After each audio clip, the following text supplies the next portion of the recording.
उपाध्यक्ष महोदया,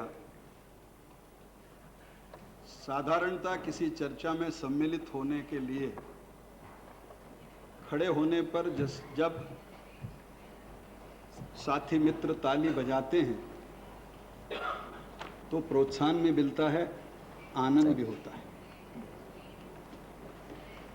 लेकिन आज की तालियों से ये भाव मेरे मन में नहीं आया। मुझे तो लगा कि वो शायद तालियां न बजाते तो मुझे अधिक अच्छा लगता, क्योंकि मैं कोई विवाद जीतने के लिए खड़ा नहीं हूं। अगर शरद पवार जी अपने प्रस्ताव में धारा 356 का मौखिक, जिसे सभापति ने अभी तक स्वीकार नहीं किया है, ऐसे परिवर्तन का इरादा अगर व्यक्त ना करते तो शायद मैं उनकी चिंता से, उनके प्रस्ताव से अपनी सहमति प्रदर्शित करता। शरद पवार जी ने डॉक्टर बाबा साहेब अंबेडकर के संबंध में जिस प्रकार के गौरव के उद्गार निकाले हैं, मुझे नहीं लगता है कि इस देश में कोई भी व्यक्ति उनके उद्गारों से असहमत हो सकता है। मैं किसी का वकील नहीं हूं। और अरुण शौर्य, आपने कहा, आपने पहला ही टोका है, मैं शरद पवार जी के अंबेडकर संबंधी व्यक्तिगत निष्ठा पर मुझे कोई संदेह नहीं, लेकिन डॉक्टर अंबेडकर को कांग्रेस ने नेता मानने से बहुत बरसों तक इनकार किया था।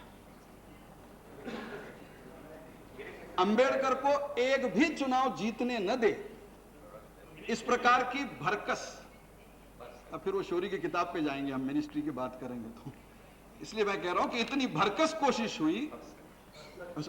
वो शायद मेरा भी हिंदी वैसा ही है जैसा शरद जी का है। आपने उनको टोका नहीं, आप मुझे टोक रहे हैं।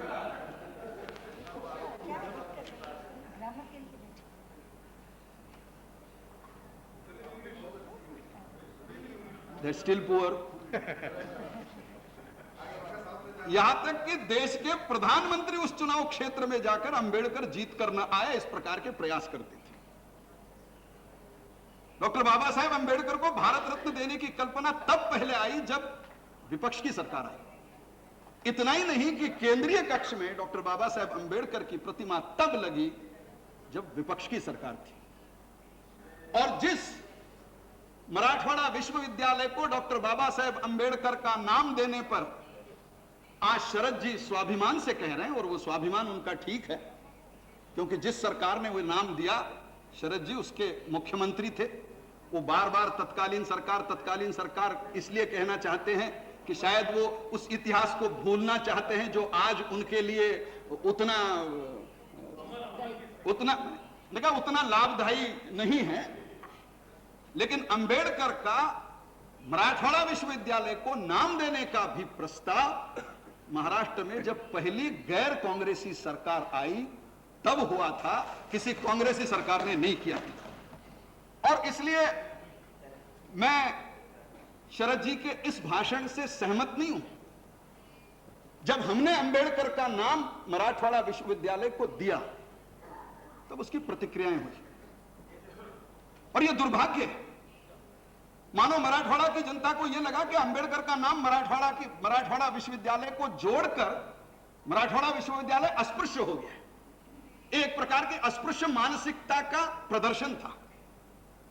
तब भी बहुत दंगे हुए। आप सरकार में थे, हम आपके नेतृत्व में काम कर रहे थे। जिस शिवसेना पर आप इतना बरस रहे थे, वो शिवसेना 78 में मुंबई के बाहर कदम नहीं रखती थी। फिर मराठवाड़ा में दलितों को गांव के गांव बेचिराग करने का काम किसने किया? अगर आप उसके बारे में थोड़ा बोलते तो इस चर्चा का स्तर बढ़ जाता। लेकिन आपने इसको राजनीतिक चर्चा की, मैं उसको दोष नहीं देता। और इसलिए आप 1995 में कांग्रेस की जो करारी हार महाराष्ट्र में हुई, उसका कारण मानव कांग्रेस ने दलित उद्धार का कार्यक्रम लिया था और उसके परिणाम स्वरूप लोग नाराज होकर हरा दिया, यह सच नहीं है। 95 की जीत अपराधीकरण और भ्रष्टाचार के खिलाफ हम लोगों ने जो लड़ाई लड़ी थी उसके कारण हुई थी। इसमें दलित का कोई मुद्दा नहीं था, लेकिन आपने उस हार को भी दलित हित का जामा पहनाने का प्रयास किया है। मैं मानता हूं 11 जुलाई को डॉक्टर बाबा साहेब अंबेडकर की प्रतिमा को जो जूते का हार पहनाया गया, यह समाज की विकृत मानसिकता का प्रदर्शन था।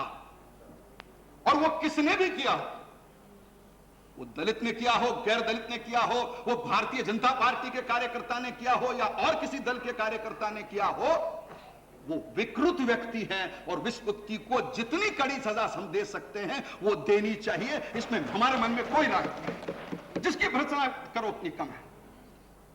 इसमें दलितों की प्रतिक्रिया हुई और वो प्रतिक्रिया हम स्वाभाविक मानते हैं। उसमें पुलिस को गोली चलानी पड़ी। 10 व्यक्तियों की, शरद जी भाषण सुने, मैंने बहुत शांति से आपका भाषण सुना। वो मेरा भाषण सुनना चाहते हैं, आप उनको उलझाइए मत। वो उस पर तो रिप्लाई के समय आएंगे। No cross talk in the house please. उसमें 10 व्यक्तियों की मृत्यु हुई। यह दुखद घटना है। हम ये मानते हैं कि कोई भी दल की सरकार अपने नागरिकों पर गोली चलाने के लिए नहीं बनती और इसलिए वहां पर गोली चली, उसमें 10 व्यक्तियों की मृत्यु हुई। बड़ी दलित बस्ती है, सबके सब दलित थे और सदन सारा अगर उन्हें श्रद्धांजलि अर्पित करे तो भारतीय जनता पार्टी उसमें पीछे नहीं रहेगी। हम भी उस श्रद्धांजलि में सम्मिलित होते हैं कि यह कोई बहुत अच्छी बात नहीं थी। इसी सिलसिले में विपक्ष के नेता छगन भुजबल और मधुकर राव पिचड़ के घर पे हमला हुआ। हम ये मानते हैं कि जनतंत्र में जितना सत्ता पक्ष का महत्व है उतना ही विपक्ष का महत्व है और विपक्ष सत्ता पक्ष चाहे ऐसी भाषा बोले, इसकी जबरदस्ती सत्ता पक्ष नहीं कर सकता। और अगर ये एक नियम हो तो नियम दिल्ली में अलग, मुंबई में अलग, बेंगलोर में अलग, असम में अलग, ऐसा हो नहीं सकता।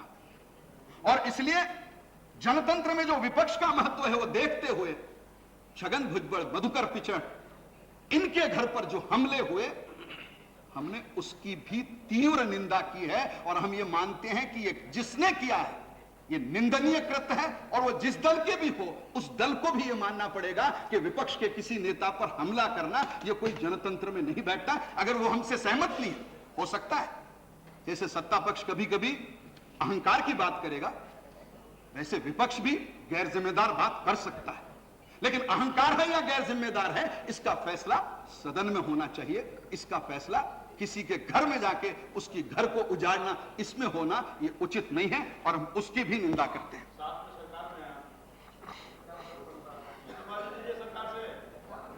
दे रहा हूं, मेरा प्रॉब्लम है, पत्नी को मैं यहां भेज नहीं सकता।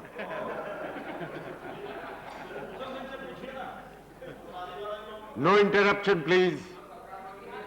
उपाध्यक्ष जी, अंबेडकर जी के, मैं सब बोल रहा हूं, I will speak for an hour, I will give all answers please. Ambedkar ji के मूर्ति के अपमान के मैं मुख्य रूप से 2 कारण देखता हूं।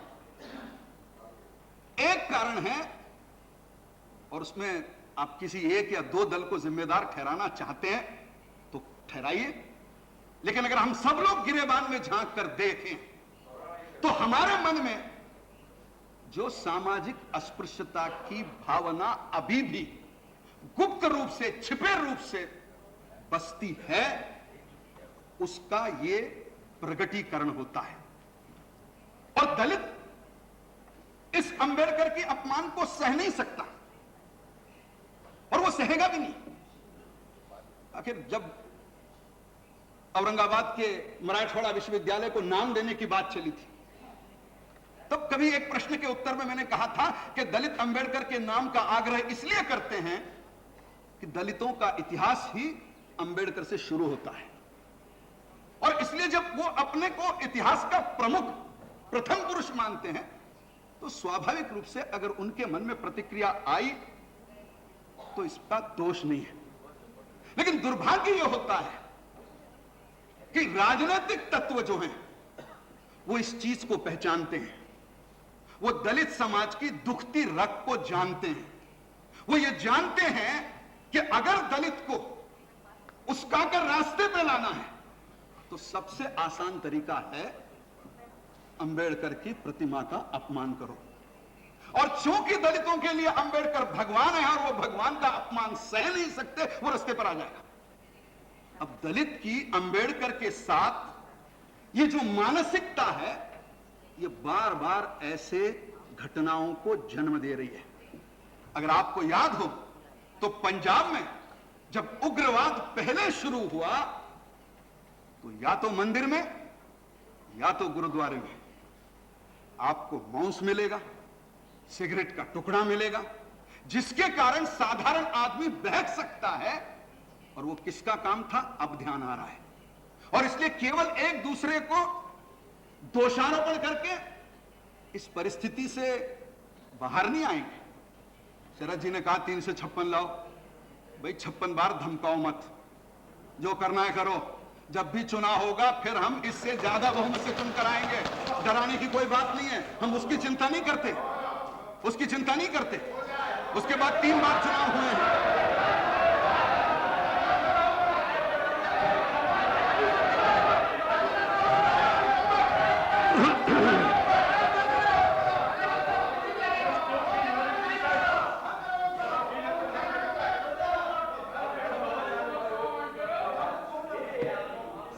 अंबेडकर जी की मूर्ति का अपमान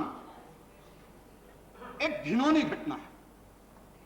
और इस कारण मैंने इसकी जांच करने का प्रयास किया कि गत 5 वर्षों में इस प्रकार की घटनाएं कितनी होती हैं। और अनुभव यह आया कि अंबेडकर की मूर्ति या चित्र को अपमानित करने की घटनाएं औसत वर्ष में 55-60 होती है। वो किसी मुख्यमंत्री पर निर्भर नहीं होती। भगवान बुद्ध को अपमानित करने की औसत 12-15 होती है। पंचशील ध्वज या फलक जो होता है खासकर महाराष्ट्र में, उसे अपमान करने की 20-22 घटनाएं होती हैं। छत्रपति शिवाजी महाराज की प्रतिमा को अपमानित करने की 4-5 घटनाएं औसत वर्ष में होती है। हिंदू देवती देवताओं का 75-80 होती है। मस्जिद और दरगाह संबंधी 10-12 होती है। अब ये जो विकृत मानसिकता यहां से झलकती है, हम सब मिलकर इसका अध्ययन करेंगे या राजनीति जीतने की केवल कोशिश करेंगे? जब हर 5 साल जब मौका मिले कर लीजिए कोशिश, उसमें कोई दिक्कत नहीं है, रखिए सारे मुद्दे। लेकिन इसके पीछे अगर ये बार बार हो रहा है तो इसके पीछे आखिर षड्यंत्र है क्या? जिस रमाबाई अंबेडकर नगर में यह घटना हुई, यह घटना हुई क्यों? मुझे कभी कभी आश्चर्य लगता है कि महाराष्ट्र में 11 जुलाई को यह घटना हुई, समाज में कोई दलित और गैर दलित तनाव नहीं था। कोई दलित और गैर दलित तनाव नहीं था। अचानक यह घटना कैसे हुई? अब शरद जी ने उस गणवेश का उल्लेख किया और वो जो कह रहे हैं बिल्कुल सत्य कह रहे हैं, कागज के आधार पर कह रहे हैं, उसमें कोई गलत नहीं। सुषमा जी मुझे पूछ रही थी ऐसा क्यों किया। मैंने कहा बहन जी ये इसमें राजनीति का रंग आया, तब हमने कहा मत करो। मैंने उनको कहा था जो मैं सदन को कहूं, गणवेश मुफ्त में केवल दलितों को दिया जाता है। बाकी जो भाई हम जो कर रहे हैं हमारी सरकार के, आपकी सरकार सारे को मुफ्त देती थी। और जब ये शिकायत आई कि ये कपड़ा मैला होता है तो किसी अधिकारी को लगा कि डार्क कलर दे दो, और जब भी उसने निकाला तो हमने कहा भाई इससे ये माना जाएगा कि ये गैर दलित सफेद में बैठा है, दलित नीले में बैठा है, ये जानबूझकर आपकी सरकार कर रही है, मत करो। और इसलिए इस निर्णय को तुरंत वापस लिया। अब यहां उठाकर 1-1.5 साल पहले के निर्णय को अगर इस डिबेट में जो देश की चर्चा में चल रही है, मैं समझता हूं ठीक है। हाँ, मैं जानता हूं आप सबकी मानसिकता। हाँ, मैं सबकी मानसिकता, वो चिट्ठा खोल दूं तो बहुत कठिन होगा। आप सबकी व्यक्तिगत मानसिकता भी मैं जानता हूं।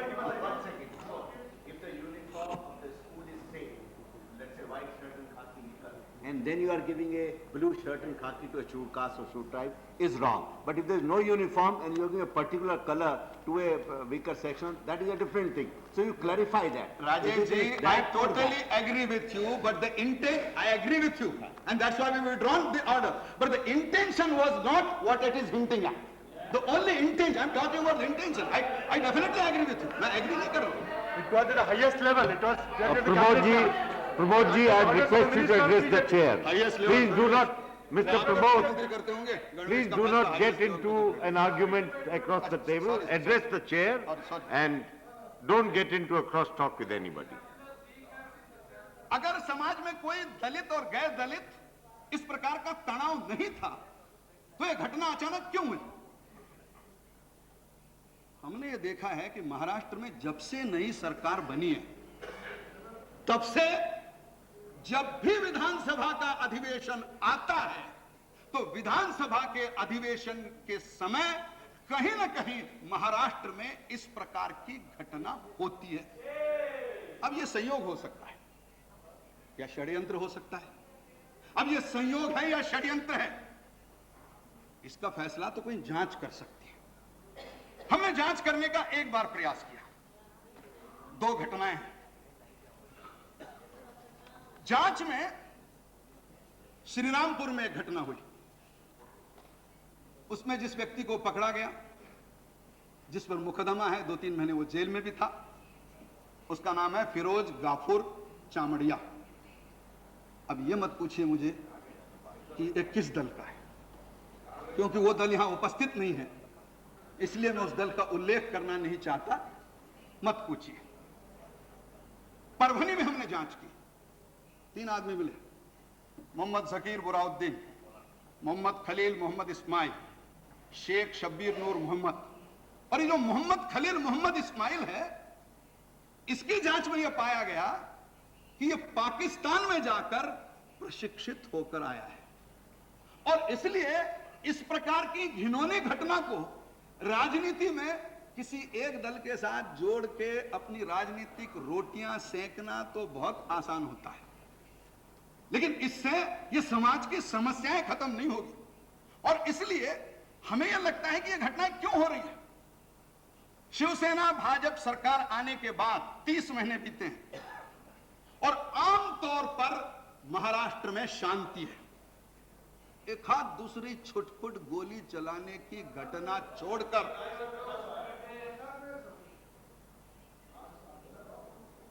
दत्ता जी, अगर है तो महाराष्ट्र में शांति रखने के लिए हमको परमानेंट सरकार में रहने दीजिए। अगर उसी के कारण शांति रह रही है तो आपके दोनों काम हो जाएंगे, मेरा भी होगा आपका भी होगा। ये आर्गुमेंट मैंने बहुत बार सुना है, चिंता मत करिए, तो हमको यहीं रखिए, दंगा होगा ही नहीं, आपको तो चिंता करने की जरूरत ही नहीं। That's the best way for law and order. इसलिए इस लेवल पे मत बोलिए। अब कहीं ऐसा तो नहीं है कि ये जो महाराष्ट्र में 30 महीने में शांति और सुव्यवस्था की स्थिति है, ये किसी न किसी को राजनीतिक स्वार्थ को कष्ट दे रही है। कहीं ना कहीं किसी को यहां धारा 356 का वातावरण बनाने के लिए घटनाओं की आवश्यकता है, ऐसा तो कहीं नहीं हो रहा है। मैं आपको एक उदाहरण बताऊं, आपने महाराष्ट्र विधानसभा का उल्लेख किया। उपाध्यक्ष जी, यह घटना 11 जुलाई की प्रातः हुई और 10 जुलाई को महाराष्ट्र में विधानसभा में कानून और व्यवस्था की स्थिति पर चर्चा हुई। महाराष्ट्र में एक कांग्रेस के नेता हैं आर पाटिल, बहुत बढ़िया वक्ता है, और चूंकि शरद जी यहां आए हैं, वहां वक्ता कम हो गए हैं, इसलिए सरकार पर हमला करने के लिए आर पाटिल, मतलब जिसकी ख्याति है, बहुत तीखे बोलते हैं, जोर से बोलते हैं, और शिवसेना भारतीय जनता पार्टी की सरकार को बिल्कुल नोक पर रखने का काम करने वाले सुंदर भाषण ये करते हैं। इन्होंने चर्चा का प्रारंभ किया था कानून और व्यवस्था की स्थिति। 10 तारीख का भाषण है, गृह मंत्री ने उत्तर दिया। चर्चा को उत्तर देने का जैसे प्रस्तावक को अधिकार होता है, ये चर्चा का उत्तर देने खड़े हैं। लंबा चौड़ा नहीं, मैं केवल उसमें एक वाक्य पढ़ता हूं। आर पाटिल विधानसभा में कहते हैं, मैं इसका हिंदी अनुवाद पढ़ रहा हूं।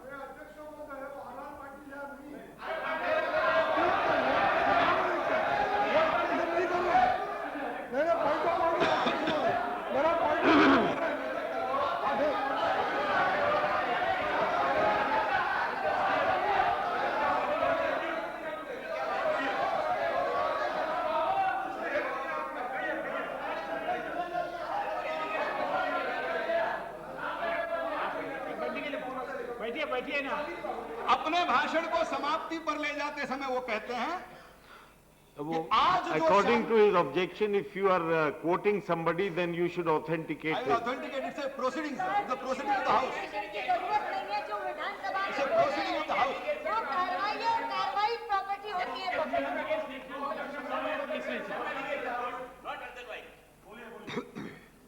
गलत बोलूं तो आपके दूसरे वक्ता हैं, बोल सकते हैं। आर पाटिल ने वहां कहा अपने भाषण को समाप्ति पर ले जाते समय, आज जो शांतता दिखाई दे रही है यह स्मशान शांतता है। तो गृह मंत्री ने खड़े होकर पूछा कि भविष्य में क्या घटने वाला है, इसकी आपको कोई जानकारी है? तो उत्तर देते हैं, यह तूफान पूर्व शांतता है, स्मशान शांतता है। अब ये किस प्रकार के तूफान का उल्लेख कर रहे हैं 10 जुलाई को, मुझे पता नहीं।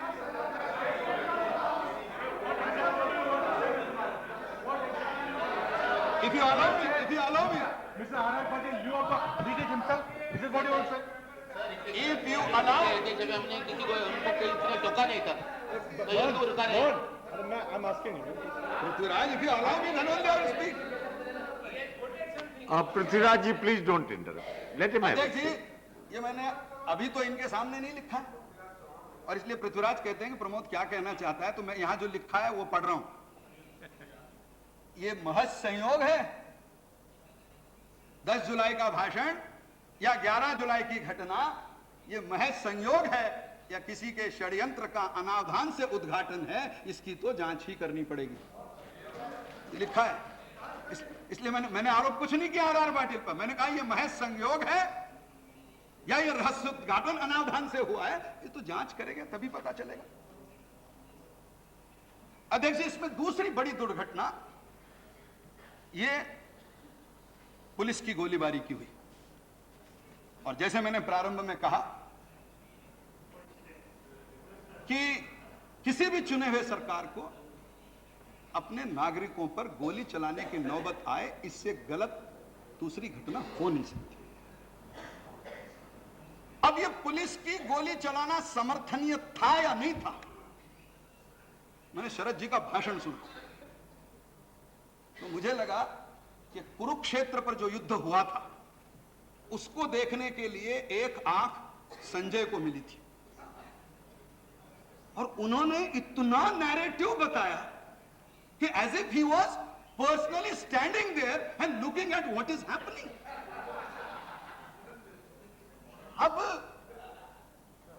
अब उन्होंने कुछ कहा, मैं नहीं जानता, सच भी हो सकता है। उन्होंने कहा कि दूसरे दिन या उसी दिन पुलिस ने टैंकर ला लिए, चलाते ला लिए। अब भाई हम पुलिस को तो 2 साल से ही संभाल रहे हैं जी। शरद जी हमारे यहां 4 बार मुख्यमंत्री रह चुके हैं, और उन्होंने शायद उनका मंत्रालय ही 25 साल पहले वो महाराष्ट्र के गृह मंत्री थे। तो महाराष्ट्र के पुलिस को क्या क्या आदतें हैं इसकी जानकारी शरद जी जितना और किसी को होगी ऐसा मुझे नहीं लगता है, और इसलिए 25 साल का वो अनुभव बता रहे हैं कि दूसरे दिन टैंकर तेल से भर के। अध्यक्ष जी, पुलिस की टैंकर थ्योरी होगी। आंदोलित लोगों को लगता है कि पुलिस की टैंकर थ्योरी बहाना है। इसमें सच कौन है और झूठ कौन है, इसका फैसला शरद जी या मैं नहीं कर सकता।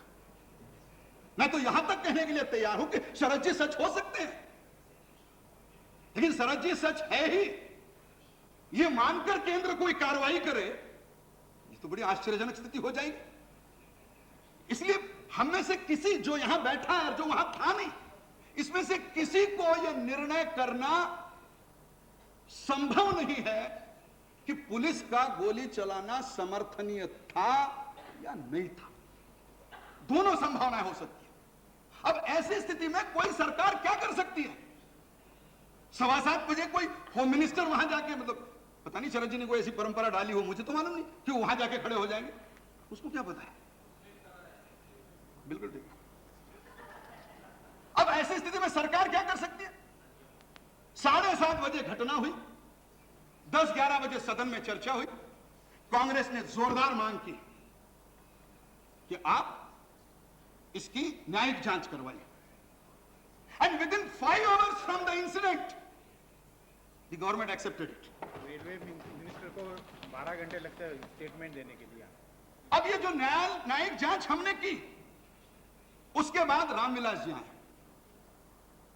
वो दलितों के नेता हैं, दलित के लिए काम करते हैं, उनके हृदय में दर्द है। वहां आए, वो उस बस्ती में गए, उन्होंने लोगों को समझाने की कोशिश की और उन्होंने पत्रकार परिषद में या मुख्यमंत्री और उप मुख्यमंत्री को यह कहा कि ये न्यायिक जांच तो ठीक है, लेकिन आप किसी वर्तमान न्यायाधीश से इसको करवाइए, इसमें रिटायर मत लाइए। और दूसरा उन्होंने कहा कि इसको कोई वर्तमान सिटिंग एक ही होगी, और उसको वर्तमान जो भी गलत, हाँ, सिटिंग कहिए। और उन्होंने ये कहा कि इसको कोई काल मर्यादा दीजिए, क्योंकि न्यायिक जांच बहुत लंबी होती है। हमारी सरकार ने तुरंत ये कहा, पहले तो आपकी न्यायिक जांच की मांग मान ली, फिर कहा सिटिंग जज चाहिए, हमने कहा ले लो, सिटिंग जज करो। Nothing special. हमको एहसान नहीं करना। I am only telling you what the best any government could have done, we have done, that's all, nothing more than that.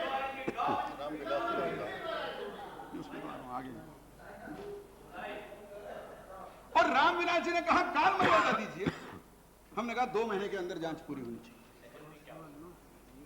अब रिटायर सिटिंग जज, जुडिशियल कमीशन दे दिया, सिटिंग जज दे दिया, टाइम दे दी। इतना ही नहीं, जांच की कार्य कक्षा क्या हो तो ये भी कागज गृह मंत्री को बता दिया।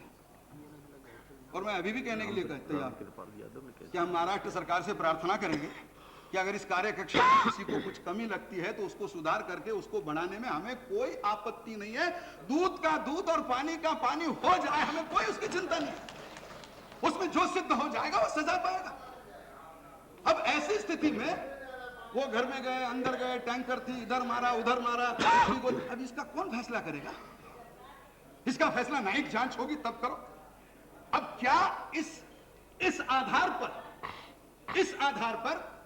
356 की मांग होगी, वो भी कांग्रेस से, और वो भी शरद पवार आपसे।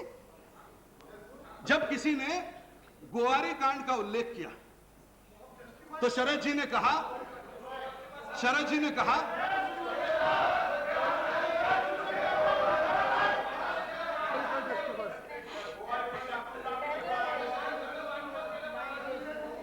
ये सही हुआ, ये आप बोल रहे। मेघे जी आप नागपुर के हैं, शरद जी जैसा पुणे के हैं नहीं, आपको हिंदी समझने में दिक्कत होनी नहीं चाहिए। अब ऐसा क्यों कर रहे हैं? ये आदिवासियों का मोर्चा था, ये सच है कि उस पर गोली नहीं चली, बिल्कुल ठीक है। स्टैम्पेड में लोग मरे, क्यों स्टैम्पेड हुआ? कोई वो तीर्थ यात्रा के लिए आए थे, कोई अमरनाथ के दर्शन के लिए गए थे, या उज्जैन में दर्शन के लिए गए थे कि यात्रियों की व्यवस्था ठीक नहीं थी, इसलिए स्टैम्पेड हो गया, बेचारे मर गए, ऐसा हुआ क्या? जब वो मोर्चा विधानसभा पर आया, उसकी भी जांच हो रही है। मैं निष्कर्ष पे नहीं जाता, मैं केवल उदाहरण दे रहा हूं। तो उस पर पुलिस ने इतनी बेरहमी से गोली चलाई, सॉरी लाठी चलाई, माफ शब्द का हो जाता है। ऋतुराज जी आपके जैसा तो बढ़िया नहीं बोल सकते, थोड़ी तो गलती हो ही जाती है। इसलिए मैं कह रहा था कि लाठी चली, और लाठी इतनी बेरहमी से चली कि स्टैम्पेड हो। तो उसका वो लाठी से कोई संबंध नहीं है, चलाने वाले से कोई संबंध नहीं, वो तो बेचारे स्टैम्पेड हुआ, उनको समझ में नहीं आया रास्ता किधर है। आपने कभी ये नहीं कहा कि उस समय 356 लगना चाहिए? ये 112 लोगों की उसमें मृत्यु हुई, क्या 356 धारा ऐसी तय होगी? अच्छा वो तो स्टैम्पेड हुआ गृह मंत्री जी, जुलाई 1989, मुझे याद नहीं आ रहा तब कौन मुख्यमंत्री था, क्योंकि शरद जी 4 बार आए हैं तो डेट्स ध्यान रहना मेरे लिए बड़ा मुश्किल हो जाता है। नहीं, बीच के बीच में सलमान रश्दी के पुस्तक के विरोध में, बनात वाला आपके लिए फरमा रहा हूं, अल्पसंख्यक बंधुओं का प्रदर्शन हुआ। इस प्रदर्शन पर पुलिस ने गोली चलाई, वो भी अनआर्म्ड इनोसेंट सब थे। 11 लोगों की उसी स्थान पर मृत्यु हुई,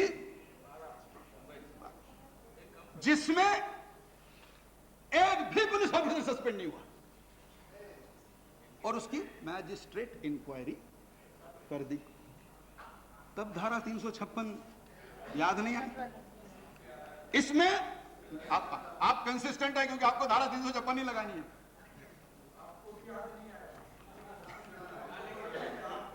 मैं आपको नहीं कह रहा हूं, मैं शरद जी को, मूवर वो है ना, सेकेंडर का क्या होता है। इस रमाबाई अंबेडकर की दुर्भाग्यपूर्ण घटना की गुजरात में प्रतिक्रिया हुई। अब दलितों के प्रति गुजरात की सरकार को संवेदना हो, बहुत अच्छी बात है। और जब से वहां के मुख्यमंत्री हमारी पार्टी से चले गए हैं, उनका दलित प्रेम बढ़ता ही जा रहा है। और मैंने हमेशा ये देखा है कि जो भी आदमी बीजेपी या शिवसेना से बाहर चला जाता है, उसका दलित प्रेम एकदम बहुत बढ़ते चला जाता है और वो एकदम दलित का उद्धारक बन जाता है। यहां जिनकी मृत्यु हुई, उनको गुजरात सरकार ने मदद घोषित की। गलत कुछ नहीं, जरूर दीजिए, क्या मृत्यु मध्य प्रदेश सरकार ने भी घोषित की। इसके पहले ऐसा कभी नहीं हुआ था। कम से कम मेरी याददाश्त में एक प्रांत में कोई ऐसी दुर्घटना हो। वैसे गोली में मरने वाले को तो पैसा देने की पद्धति थी ही नहीं। ये तो शुरू हुई बाबरी ढांचे के दंगे के बाद, उसके पहले तो देते ही नहीं थे। अब वो परंपरा चली। हाँ? आप कहां ले जा रहे हो, फिर वो मेरे को झगड़ेंगे। अब उसमें मुख्यमंत्री ने लीड लिया, और हुआ क्या, पुलिस की गोली से 8 लोगों की मृत्यु हुई। केशोद एक गांव में 5 लोग मरे। गृह मंत्री से मैं प्रार्थना करूंगा,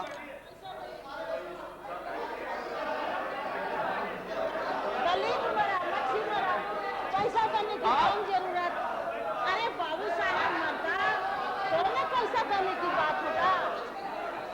दलित मरा, मच्छी मच्छर मरा, बाबू साहब मरता तो पैसा दिया था। ये तो गलत किए, सही से सरगर्म किए।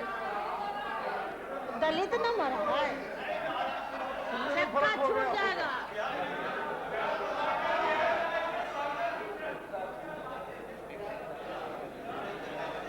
Order please, order.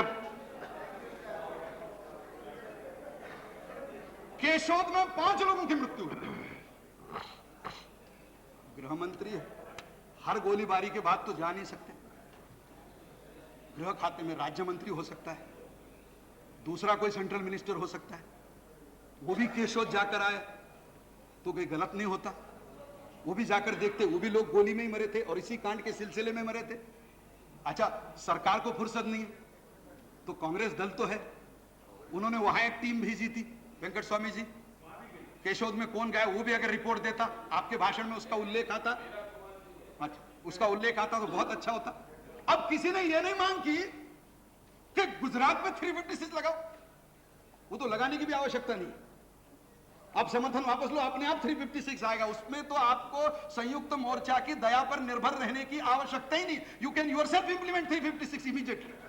हम कर सकते हैं वहां किसी को क्या 356 धारा मरने वाले की संख्या और जाति इस पर तय होगी? इस पर हम 356 का उपयोग करेंगे? मैं बिहार में जाना नहीं चाहता, डर रहा हूं।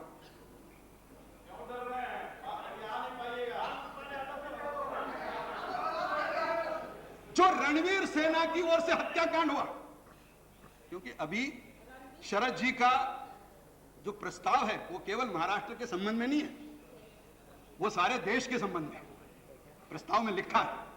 अब शरद जी ने केवल महाराष्ट्र पे भाषण किया, वो उनका चॉइस है। इसमें रणवीर सेना ने जो हत्याकांड किया वो दलित हत्याकांड नहीं था।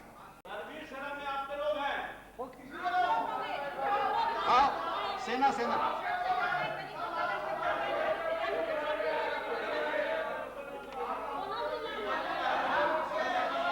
आदमी से भी जान दीजिए जब वहाँ लालू है, सब जगह लालू है, जैसे कृष्ण था। मैंने प्रारंभ में ही कहा, मैंने प्रारंभ में ही कहा कि विपक्ष के नेता पर हमला करना अत्यंत अनुचित था। अब इस हमले में जो पुलिस अधिकारी वहां जिम्मेदार थे उनको सस्पेंड किया। अब उनको सस्पेंड कर दिए, लोग बोलने लगे इनकी जाति देखो। अब जाति देखे या पुलिस अधिकारी देखे, जो खड़ा हो उसी को देखेंगे या उसकी जाति पूछेंगे। अब फिर कहने लिए साहब आपने तो फलानी जाति को सस्पेंड किया। अब वो गोली मारने वाला भी कहता है मारने वाले में आपने नहीं कहा, वो बहुत लोग हैं शरद जी आपके साथ देने वाले, वो कहते रहते हैं। आप, मैं साला आपको अकेले को थोड़ा ही उत्तर दे रहा हूं, आपके दल के बहुत लोग हैं वो भी कहते रहते हैं। अब ऐसी कार्रवाई, ये हमला गलत था। भुजबल पिचड़ पे हमला जितना गलत था, क्या रामदास अठोले पे हमला बहुत अच्छा था? उनकी तस्वीरें तो हमने देखी है, किसी ने उसको जांच में सम्मिलित करने का निर्णय नहीं लिया। रामविलास जी यहां नहीं है, ये केंद्रीय रेल मंत्री हैं, सदन के नेता हैं। शरद यादव जनता दल के अध्यक्ष हैं। ये अभी बिहार में गए थे और बिहार में जो घटना हुई उसके बारे में मैं क्यों प्रतिक्रिया दूं? इनके अभी नए नए अध्यक्ष बने हैं रमई राम, उनका बयान सिर्फ 4 लाइन पढ़ता हूं। जनता दल के वरिष्ठ नेता, मतलब जो अभी अध्यक्ष हैं, वो पूर्व मंत्री रमई राय ने आज आरोप लगाया कि मुख्यमंत्री तत्कालीन लालू प्रसाद यादव के इशारे पर सीतामढ़ी में जनता दल के राष्ट्रीय अध्यक्ष शरद यादव और केंद्रीय रेल मंत्री रामविलास पासवान के हत्या की साजिश की गई थी। इसमें राष्ट्रीय जनता दल था जो सफल हो नहीं सके। पूर्व रेल मंत्री ललित नारायण मिश्र की हत्या जिस तरह की थी उसी तरह इनकी हत्या की कोशिश हुई। इसकी सीबीआई जांच होनी चाहिए। सच झूठ मुझे पता नहीं, वहां था मैं नहीं, इसलिए मैं ये तो नहीं कह सकता कि वो सच है। हो सकता है राम कृपाल जी सत्य हो, मैं वो नहीं कह रहा हूं। लेकिन इसमें अगर अनगिनत कहां गए, वो चले गए, प्रिय रंजन दास जी कहां गए? मैं उनको मैंने कहा था मैं बोलूंगा तब सदन में रहिए ताकि मैं एक बार याद दिलाऊं कि आपको कितना पीटा था और आपकी जान बिल्कुल मतलब गटर में उठाकर फेंका था। कितनी घटनाएं मैं बताऊं। ममता जी भी यहां नहीं है, वो कहीं और युद्ध में लगी हैं, लेकिन उन पर किस प्रकार के हमले होते हैं। किसी भी विपक्ष के नेता पर हमला गलत है। अगर भुजबल पर गलत है, पिचड़ पर गलत है, अठोले पर भी गलत है, प्रियदा पर गलत है, ममता पर भी गलत है, किसी पर भी करे तो गलत है। इसको एकदम 356 पे उठा के ले जाना, ये मुझे समझ में नहीं आता। और इसलिए उपाध्यक्ष जी जो प्रस्ताव रखा है वो पूर्णतः राजनीति से प्रेरित है। महाराष्ट्र में आज जो हमारी सरकार बनी है, ये सरकार बिना दलित समर्थन के बन नहीं सकती।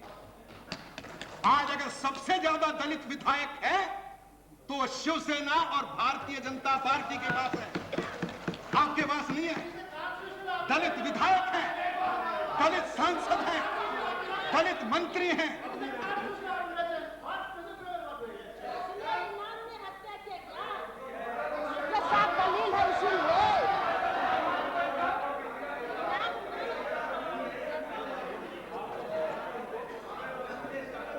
और इसलिए मेरी आपसे प्रार्थना है कि राजनीति चलती रहेगी। थोड़ी बहुत राजनीति समझ में आती है। एक आध बार 356 की मांग कर ली हमने, नहीं बरसों तक की थी, तो आपने भी अब विपक्ष में गए हैं तो आप ड्यूटीफुली मांग कर रहे हैं तो उसी लाइन पे जा रहे हैं, तो उसमें कोई दिक्कत नहीं है। लेकिन दलित अत्याचार का विषय ये केवल महाराष्ट्र का विषय नहीं है, गुजरात का विषय नहीं है, यह सारे देश का विषय है। मेरी गलती, अध्यक्ष जी मेरी गलती हुई, मुझे नहीं मेरी गलती। आई मस्ट लर्न, संसदीय एटिकेट्स हैं वो मुझे राम कृपाल जी से सीखना चाहिए। मेरी गलती हो गई, मैं उसको जरूर सीखना चाहूंगा। I am very sorry about it. और इसलिए मुझे लगता है कि आज हिंदुस्तान में इस प्रकार का वायुमंडल बना है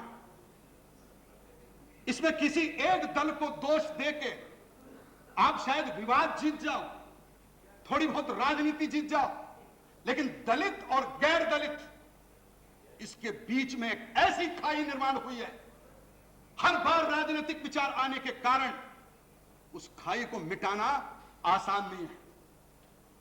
मैं एक बार चुनाव का अध्ययन कर रहा था और चुनाव के अध्ययन से मेरे पास एक भयावह मैंने देखा कि आज एक आध अपवाद हो सकता है, इसलिए उसको छोड़ दीजिए, उस पर टोका टोकी मत करिए, लेकिन संसद का चुनाव हो या विधानसभा का हो,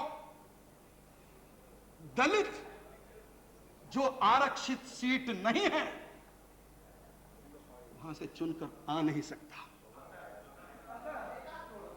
हाथ छोड़, फिर आप उसी लेवल पे जा रहे हो। एक बार आप 545 का हिसाब कर दीजिए, और यह अच्छी स्थिति नहीं है, अच्छी स्थिति नहीं है, और इसलिए आरक्षण की आवश्यकता है, राजनीतिक भी। लेकिन हमारी कल्पना यह थी कि राजनीतिक आरक्षण से धीरे धीरे दलित और गैर दलित समाज में इस प्रकार की मित्रता स्नेह बढ़ेगा कि फिर दलित कहीं भी खड़ा हो जाए। आज प्रकाश अंबेडकर लोकसभा में आते ही नहीं, क्यों? क्योंकि उनकी प्रतिज्ञा है अपने दादा जैसी कि मैं रिजर्व सीट से नहीं लड़ूंगा, मैं जनरल सीट से लड़ूंगा। और जनरल सीट में दलित को जीतने की दिक्कत होती है। क्या वहां सारे शिवसेना बीजेपी वाले बैठे? ये सारा समाज है। और इसलिए जिस प्रकार की अस्पृश्यता आज हमारे मन में है, ये किसी एक राजनीतिक दल की देन नहीं है। एक राजनीतिक दल गलती कर सकता है, सभी राजनीतिक दल थोड़ी बहुत गलती कर चुके हैं, और इसलिए मेरी प्रार्थना होगी कि इस चर्चा में दलित पर अत्याचार ये केंद्र बिंदु होना चाहिए। अंबेडकर की प्रतिमा के संबंध में हमारा जो मत बनता है, ऐसा समाज का प्रबोधन हम किस प्रकार करें, वो मत बनना चाहिए। झगड़ा करने से, एक दूसरे को गाली देने से यहां का विवाद तो आप जीत जाओगे, लेकिन जिस दलित के बारे में आप चिंता व्यक्त कर रहे हो, उसकी स्थिति में किसी भी प्रकार का सुधार राजनीतिक, आर्थिक, शैक्षणिक नहीं आएगा। इसको समझिए, और इसमें अगर मैं गलत हूं तो मुझे समझाने की कोशिश करिए। मैं ये नहीं कहता सभी राजनीतिक दल, अस्पृश्यता कोई संसद के पहले से आई है, ये कोई संसद की देन थोड़ी है। चुनाव ने उसको बढ़ाया है, राजनीति ने उसको अधिक गहरा और गंभीर किया है। अगर इसको हटाना है तो मैं तो एक ही प्रार्थना करूंगा, संघर्ष का वातावरण छोड़कर अगर हम स्नेह और समन्वय के वातावरण में इस दलित और गैर दलित के रिश्ते को देखें, तो हो सकता है जो सपना आप देख रहे हैं, सब देख रहे हैं, वो साकार हो। अंत में केवल एक छोटा सा मुद्दा मैं रखकर कहूं, एक छोटा सा मुद्दा रखता हूं। 25 साल पहले मैंने राष्ट्रीय स्वयंसेवक संघ के एक सरसंघ चालक बाला साहब देवरस जी का पुणे में वसंत व्याख्यान माला में सामाजिक समता और हिंदू संगठन भाषण सुना था। उसका एक छोटा उदाहरण मुझे याद आ रहा है, उतना देकर मैं अपनी बात को समाप्त करूंगा।